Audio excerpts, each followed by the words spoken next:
Setiap dia mau ke gereja, saya antar sampai depan gereja. Saya bilang, aduh rame gerejanya Mi, ayolah kita ke mall aja, ke mall ya kan.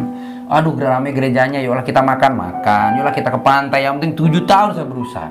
Saya masih sholat, saya rajin, saya masih ngaji, masih tadarus. Ya tapi karena kasih karunia Tuhan, karena memang saya sudah dipilih dengan caranya Tuhan, sama dengan Pendi dipilih. Shalom saudara terkasih dalam Tuhan Yesus Kristus. Senang kembali berjumpa dengan saudaraku sekalian. Doa saya setiap saudara dalam perlindungan Tuhan kita Yesus Kristus. Amin. Nah saudara, kita akan melihat kesaksian daripada Bapak Muhammad Nur Rohman Tambunan, Paulus Tambunan ya, yang mengaku bahwa dia menyamar jadi orang Kristen untuk menikahi seorang gadis untuk mengislamkan, tetapi ternyata pada akhirnya Yesus datang menampakkan dirinya saudara dan dia bertobat. Saudara, kita akan lihat kesaksian part 1 dan saudara bisa juga mengikuti fanspage ini agar bisa mendapatkan video-video kesaksian daripada saya, memperlihatkan kepada rekan-rekan semua, dan saudara bisa men-share dan mengambil bagian untuk menyatakan kebenaran Kristus kepada dunia, saudaraku. Kita langsung simak kesaksian daripada beliau yang sangat luar biasa. Tapi sebelumnya itu kita berdoa. Bapa, di dalam nama Tuhan Yesus, kami akan menyaksikan tayangan video ini. Biarlah video ini Tuhan menjadi berkat bagi kami semua dan hati kami diubahkan untuk bisa mengenal Kristus lebih dalam lagi. Diberkati Bapak Paulus Nur Rohman Tambunan menjadi berkat bagi kami semua. Dalam Yesus Kristus kami berdoa. Haleluya. Amin. Selamat menyaksikan saudara. Nah, awal mulanya kok bisa menjadi orang menjadi orang percaya? Ya, jadi begini. Saya ikut dalam kerusuhan Mei 98. Saya menggerakkan penjarahan di Pasar Tambun Bekasi 21 Mei 98. Ba'da sholat Jumat itu kan. Ingat saya 21 Mei 98 ba'da sholat Jumat. Setengah 2 kita mulai bergerak melakukan penjarahan di Pasar Tambun Bekasi. Dan banyak kesalahan lain yang saya tidak bisa sebutkan di YouTube ya secara vulgar. Banyak kejahatan saya di masa lalu tentang kekristenan tidak boleh saya sebutkan secara vulgar. Kalau Anda ingin dengan kesaksian saya, temui saya secara langsung. Itu. Habis itu saya dekat dengan seorang wanita. Mantan pacar saya, Pen. Iya. Kakakmu sekarang. Iya. Saya menikah dengan Boru Bata, Risma Sihiti. Tujuan saya menikah dengan istri saya itu mengislamkan dia. 7 tahun, Pen. Ingin mengislamkan. Saya ingin membuat dia seorang yang percaya dengan Islam. Ya. Ya kan?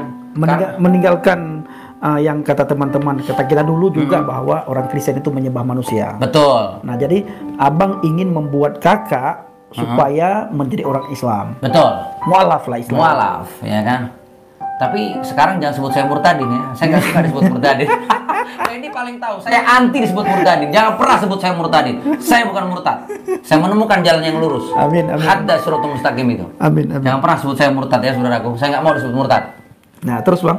Jadi setelah itu saya akhirnya pacaran singkat dengan dia. Saya mulai pamitlah dengan papi mami untuk menikah dengan Boru Bata, Boru Sihiti ini. Papi mami saya marah, ngamuk. Dan singkat cerita bahkan hak warisan saya itu diambil, tidak dikasih. Tapi kan waktu itu belum menjadi orang Kristen kan bang? Ya tapi prosesinya kan saya harus, karena dia tidak mau ikut 2 kalimat syahadat, saya harus menyamar, menyamar ke Kristen. Iya. Jadi saya ikut naik CD, wah itu kesaksian saya. Jadi saya naik CD di HKBP Bah Jambi pertengahan Juli 2002, Kabupaten Simalungun. Naik CD saya, Pak. Wah, saya ingat kalau masih ada almarhum Pendeta Risot Tulang Sitinja mendengar kesaksian saya, Tulang Sitinja, Pendeta Risot HKBP Bah Jambi, HKBP Maria Bandar, Tulang ini yang dulu kau cium, kau peluk.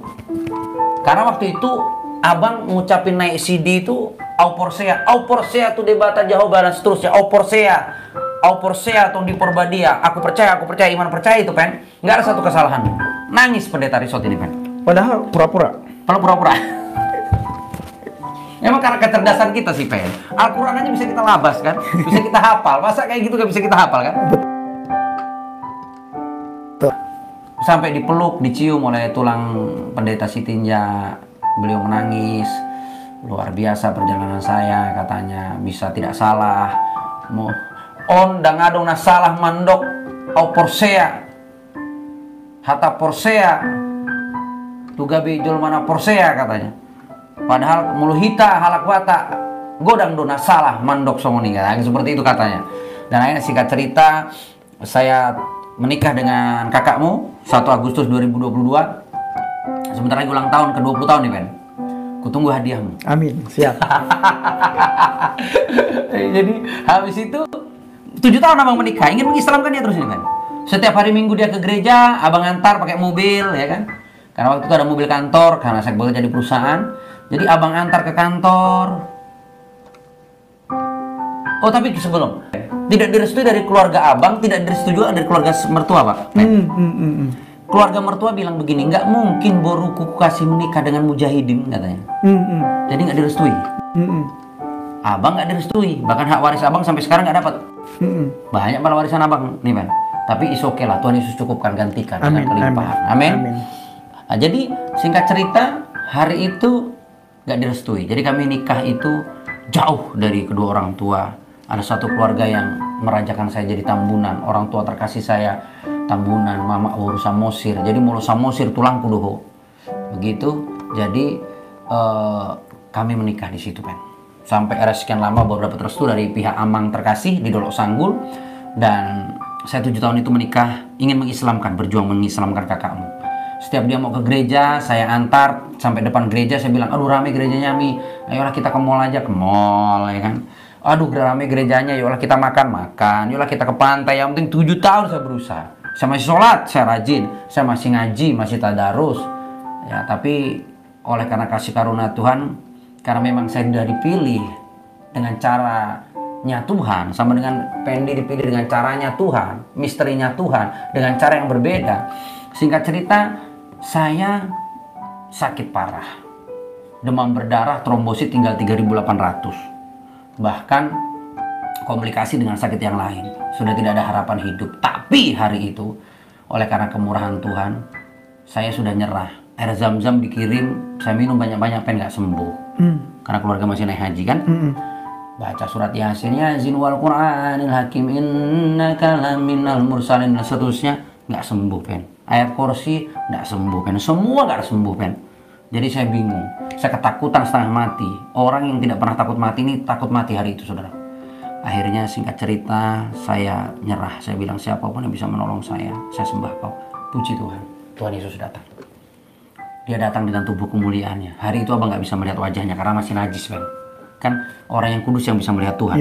Karena dalam Ibrani kan. Jadi tidak bisa melihat dia pegang tangan abang, bangkitlah ikut aku. Seketika itu saya sembuh.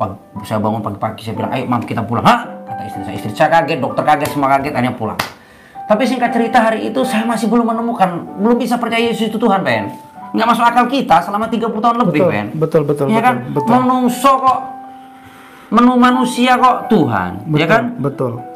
Daging kok Tuhan. Betul. Tuhan kok telu, jadi kan? Kok 3 gitu loh. Bahasa Acehnya 3 apa? Lehe.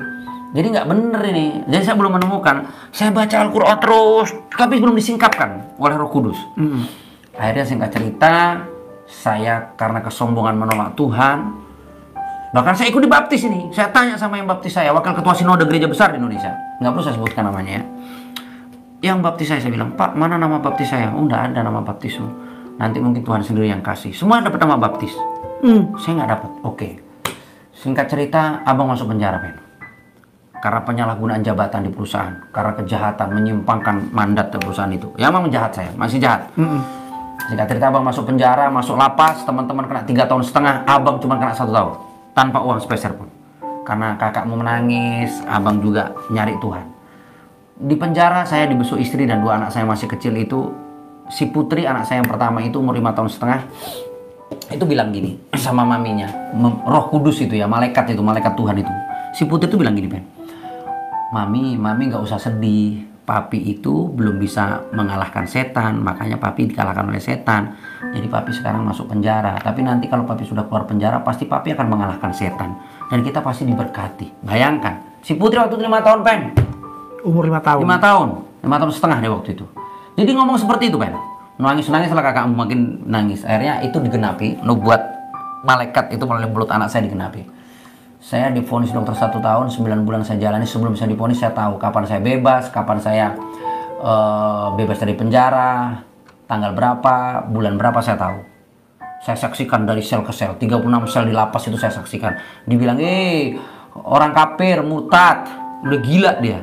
Divonis belum sudah tahu kapan bebas, itu kesaksiannya. Tapi hari itu ada banyak orang, minimal 3 orang dari dalam penjara itu yang saya bimbing terima Yesus. Haleluya. Orang itu bisa saya pertemukan dengan Anda sebagai saksi hari ini.